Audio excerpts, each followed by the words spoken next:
Bom dia, boa tarde, boa noite, meus amores. Tudo bem com vocês?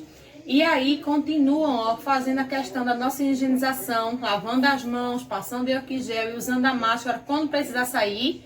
Então, se não precisar sair, não precisa estar usando máscara em casa, tá? E principalmente, como a gente tá sempre dizendo, fique em casa, que é mais importante para que a gente bote esse vírus, e para ir embora, tá certo, gente? A gente vai poder voltar para a escola, voltar a ver os amigos, os nossos familiares, poder abraçar, poder beijar. Certo, gente? Então, vocês fizeram a atividade de vocês de ontem. Qual foi a nossa aula de ontem? Quem lembra?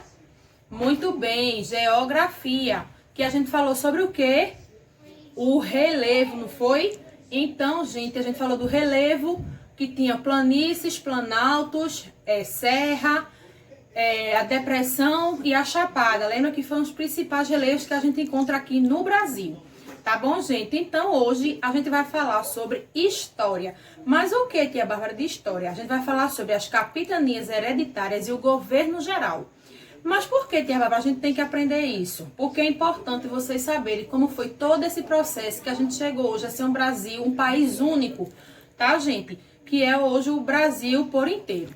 Tá? Só dividido pelos estados. Então, a gente vai ver hoje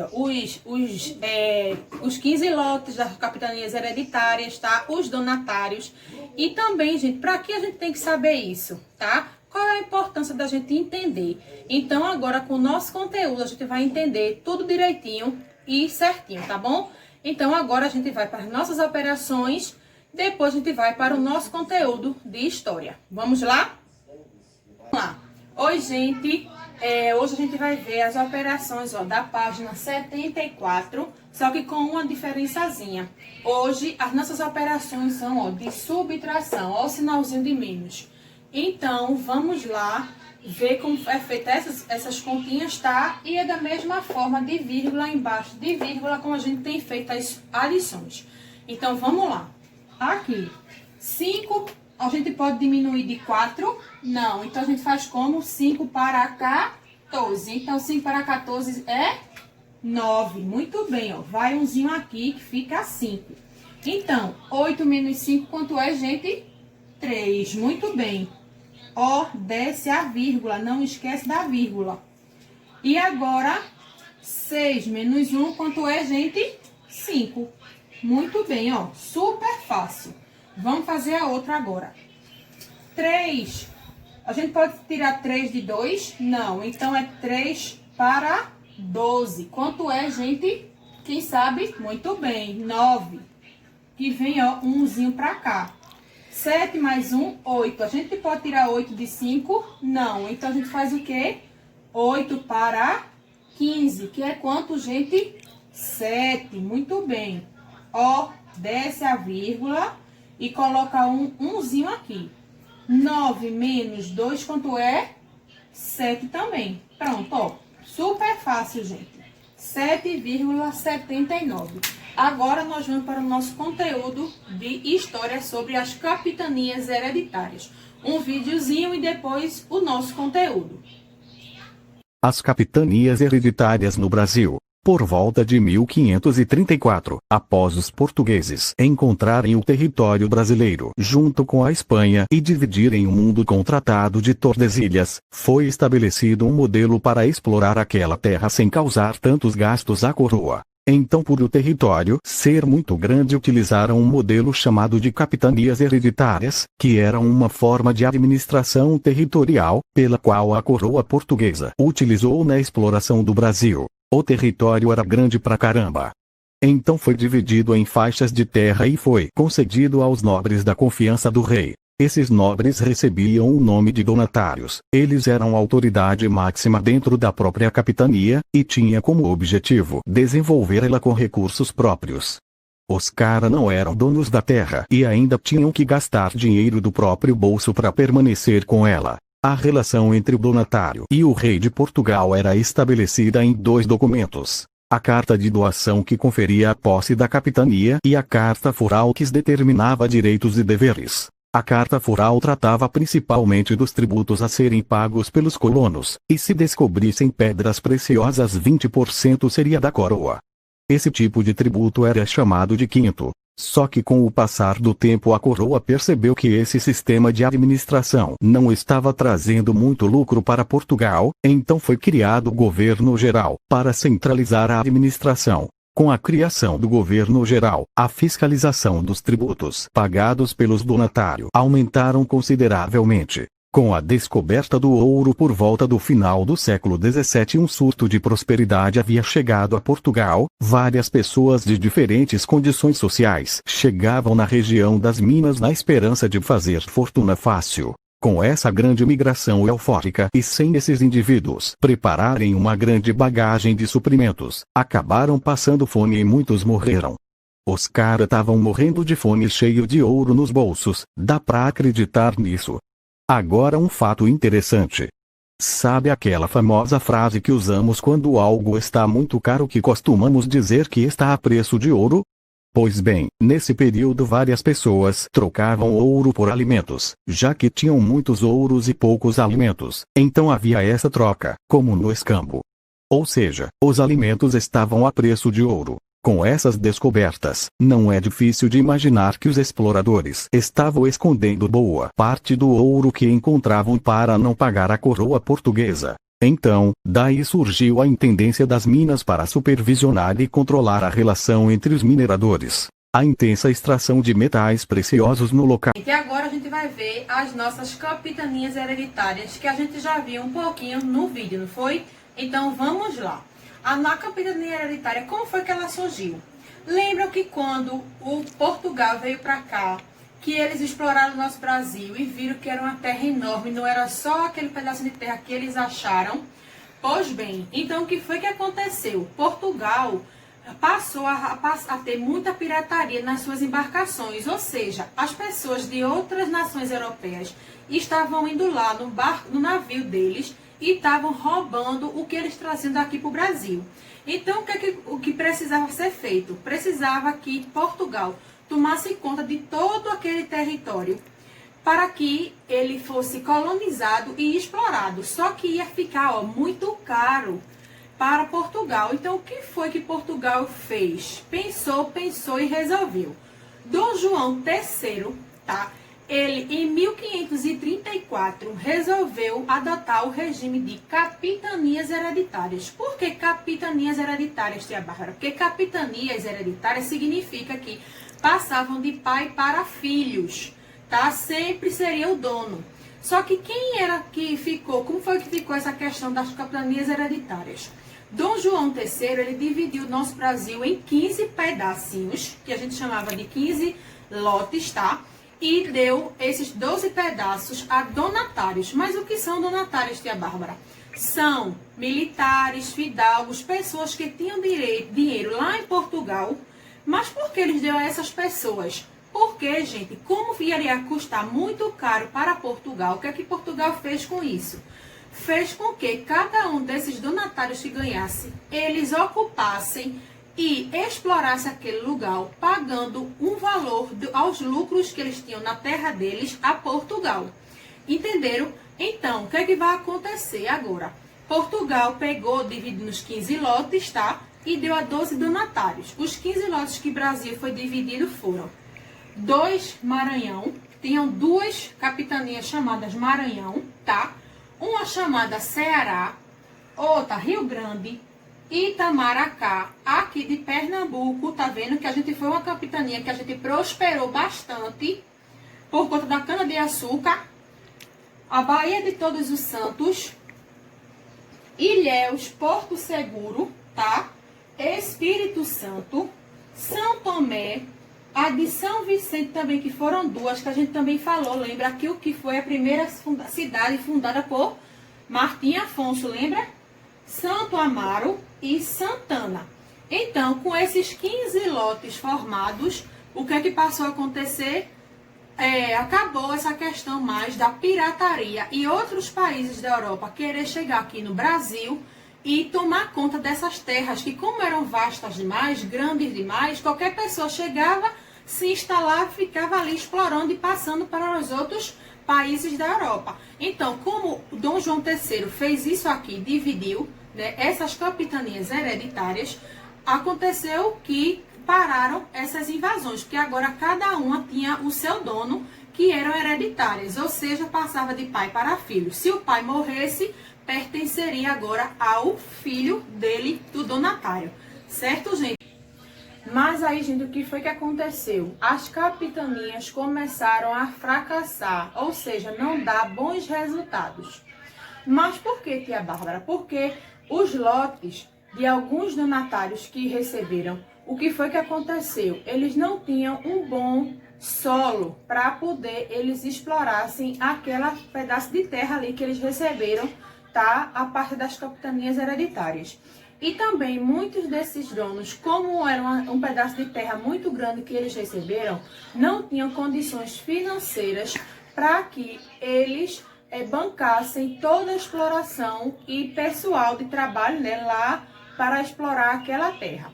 Foi aí que muitos donatários também começaram a receber muitos ataques de indígenas e de franceses que ainda estavam insistindo em ocupar algumas terras aqui no nosso país, certo? Então, todas essas capitanias hereditárias 15, só duas prosperaram, que foi a de Pernambuco e a de São Vicente. Por que, tia Bárbara, só de Pernambuco e de São Vicente? Porque elas eram as únicas que eles tinham um solo fértil, útil para a plantação da cana-de-açúcar. Então, como conseguiram plantar muita cana-de-açúcar, então começaram que essas capitanias, elas conseguiram se manter através do dinheiro, né, da exportação e do mercado açucareiro. Então, o que acontece também? As outras capitanias, por os donatários terem recebido e não tinham condições, começaram a ser abandonadas, porque nem os donatários tinham recursos para explorar, como a tia Bárbara falou, e também não estavam aguentando esses ataques que vinham sofrendo dos indígenas e também dos franceses que também estavam tentando invadir. Então, com tudo isso, o que foi feito? O rei de Portugal, ele instalou aqui o governo geral em 1549. Só que o que foi que aconteceu com esse governo geral? Ele colocou governadores, tá? Que se chamava governadores gerais, para que controlasse essas capitanias, né? Que já tinham sido tiradas, mas aí o que aconteceu? As colônias precisavam de alguém responsável sem ser o rei. Então, esses governadores gerais, eles representavam o rei aqui no nosso país. Certo, gente? Então, agora a gente vai ver como foi que se deu esse governo geral. Como a tia Bárbara falou, né? Depois do fracasso dessas capitanias hereditárias, foram instalado o governo geral em 1549. Aonde? Na Bahia, tá certo, gente? Em que foi fundada a primeira capital do nosso Brasil, que foi Salvador. Apesar de tudo isso, né, gente, por que esse governo geral surgiu? Porque não tinha como mais o rei de Portugal ele tomar as terras que ele tinha dado aos donatários. Então, o que foi que ele fez? Botou esse governo geral para que ele pudesse, de alguma forma, controlar também essas capitanias e colônias que deram certo. Então, junto dos governadores gerais, também tinham outros funcionários que ajudavam a manter o controle dessas colônias, que são eles: ouvidor-mor, que eles eram responsáveis pela ordem e pela justiça das colônias, tá, do território. O provedor-mor, que ele era responsável pelo dinheiro, tá, o dinheiro da colônia.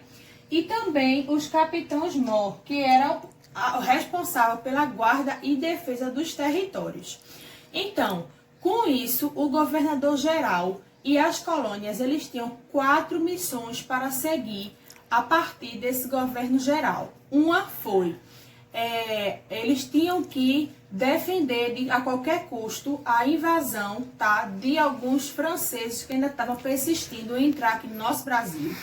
Também teriam que combater os indígenas, tá, e os seus combatentes também indígenas, né, que também queriam resgatar a parte do território que a eles pertenciam, até porque eles foram os primeiros habitantes que aqui viviam, né? Então a terra era deles, que chegou Portugal e saiu colonizando tudo, né? E também, eles também seriam responsáveis pelo processo de ocupação e colonização e também pela exploração das riquezas daqui do Brasil.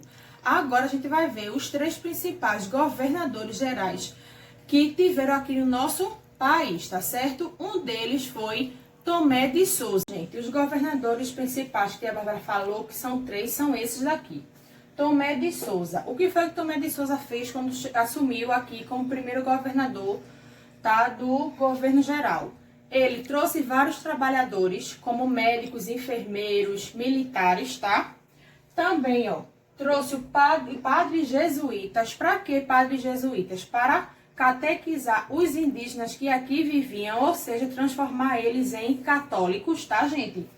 E também teve como um principal fato que fez com que ele também um pouco prosperasse, era que ele conseguia implantar aqui tanto a cana-de-açúcar como a criação de gados, tá bom, gente? Só que aí, depois disso, o segundo que assumiu foi Duarte da Costa. O que foi que ele fez? Trouxe o filho dele, Dom Álvaro, tá? Também trouxe o padre José de Anchieta, que junto com Manuel da Nóbrega, eles fundaram a primeira escola, tá, aqui no nosso país, que foi responsável, tá, pela primeira escola e também começar a educação formal aqui no nosso país, tá? Da gente ir para a escola, educação formal é isso, gente, a gente ir para a escola, tá? Que foi a escola, ó, de São Paulo de Pirantinga, tá bom, gente? Só que foi que aconteceu, Duarte da Costa, ele não fez um bom governo, tá, gente? E também o seu filho, o Dom Álvaro, ele também prejudicou muita coisa aqui na colônia. Ele trouxe vários aperreios para o rei, então ele foi substituído. Então, ó, quem assume foi, ó, no lugar de Duarte da Costa, que não fez um bom governo, foi o Mendes de Sá, que ele junto com seu sobrinho, que se chama Estácio de Sá, tá? Se chamava Estácio de Sá. Ele fez o quê? Conseguiu expulsar os franceses que ainda tentavam a todo custo se firmar aqui no país e colonizar e explorar nossas terras. E o que foi que aconteceu mais também? Ele, ó, fundou a cidade de São Sebastião, lá no Rio de Janeiro. E nesse seu período de assumido o governo, o que foi que aconteceu? Muitas batalhas, gente. Foram muitas batalhas mesmo entre índios, entre os colonizadores, entre outros países que também quiseram chegar aqui para colonizar. Então foi o período que aconteceu a famosa entradas e bandeiras, tá, gente? Então, o que foram essas entradas? Essas entradas elas eram compostas de pessoas que vinham também da colônia portuguesa, tá? E eles queriam também parte dessas terras e eles respeitavam o Tratado de Tordesilhas, que foi aquela divisão que a gente viu.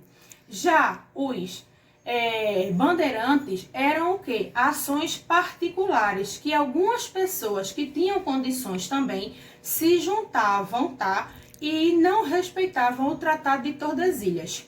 Eles saíam invadindo e explorando a terra que eles conseguiam, mesmo na parte já da Espanha, tá? E o que foi que aconteceu? Esses bandeirantes encontraram uma coisa que depois fez com que o Brasil viesse mais e mais gente para cá. Descobriu a principal riqueza que aqui a gente tinha. Depois, tá, primeiro foi o pau-brasil, depois a cana-de-açúcar e agora os bandeiras. E encontraram o ouro, que também era uma coisa que valeu muito naquela época. Tá certo, gente? Então, o que foi que a gente viu aqui na nossa aula hoje? A gente viu essa questão do governo geral, que o rei instalou porque não deu certo as capitanias hereditárias e como o rei não podia expulsar os donatários das terras que ele mesmo deu, surgiu esse governo geral, que teve o quê? Como responsáveis 3 principais governadores, que foram Tomé de Souza, Duarte da Costa e Mendes de Sá, que cada um deles contribuíram de alguma forma positiva aqui para o nosso país, por isso são considerados os principais. Tá bom, gente? Também vimos esse movimento da entradas e bandeiras, tá? E eu espero que vocês tenham gostado da nossa aula. E também agora a gente vai fazer uma oficina. Mas que oficina é essa, tia Bárbara? A gente vai fazer uma oficina, gente, das capitanias hereditárias. tá certo? E a Bárbara agora vai mostrar para vocês como é que vai funcionar essa nossa oficina. Assim, agora, gente, a nossa oficina, como tia Bárbara falou, vai ser essa daqui. O que é que a gente vai fazer? A gente vai desenhar, ó, as capitanias hereditárias. Tia Bárbara, eu vou ter que desenhar essas capitanias hereditárias numa folha dessa? Não, gente. A gente vai usar apenas 2 folhas de ofício. Vocês vão, ó, juntar elas, uma em cima da outra, cola, tá certo? E colocam esse desenho. Como é que vai acontecer? Primeiro, vocês vão fazer como tia Bárbara fez, ó. Vão marcar aqui, ó, como se fosse o Brasil. No livro de vocês tem, é só olhar lá pelo livro. Depois vão fazer o quê? Vão marcar os 15 lotes das capitanias, que são esses tracinhos que tia Bárbara fez. Depois vão fazer o quê? Nomear cada uma que tia Bárbara aqui já começou a fazer para mostrar a vocês, ó. Maranhão, Ceará, Rio Grande do Norte, Maracá, Pernambuco, certo, gente? Feito isso, vocês vão colorir. Ou seja, bota tudo coloridinho para poder saber direitinho quais são as capitanias hereditárias. Então, agora a tia Bárbara vai terminar os nomes para vocês. Depois a gente volta, tá? Pintando eles também. Pronto, gente. Agora, como vocês estão vendo, ó, a nossa capitania hereditária já estão, ó, prontas. Aqui, como tia Bárbara explicou. O Tratado de Tordesilhas, tá? Porque só interessa a gente a parte de Portugal, que é a parte leste, como tia Bárbara falou, tá bom? As capitanias e coloriu. Tia Bárbara, vou repetir. Preciso fazer nessa folha de papel? Não. Tia Bárbara fez para ficar maior, para vocês verem aí do vídeo de casa. Agora, o que é que a gente pode usar? Como tia Bárbara falou, papel ofício, papel de caderno, qualquer um. É só colar, gente, ó, 2, tá vendo? Cola aqui e desenha. Ela vai ficar nesse formato daqui. E desenha, tá bom, gente? Então, eu espero que vocês tenham gostado da nossa aula, da nossa oficina de hoje, das capitanias hereditárias. E fico esperando as atividades sendo marcadas, principalmente as oficinas sendo marcadas de lá no Instagram da nossa escola. O Instagram Colégio Pontual. Então, gente, ó, um beijo e até amanhã.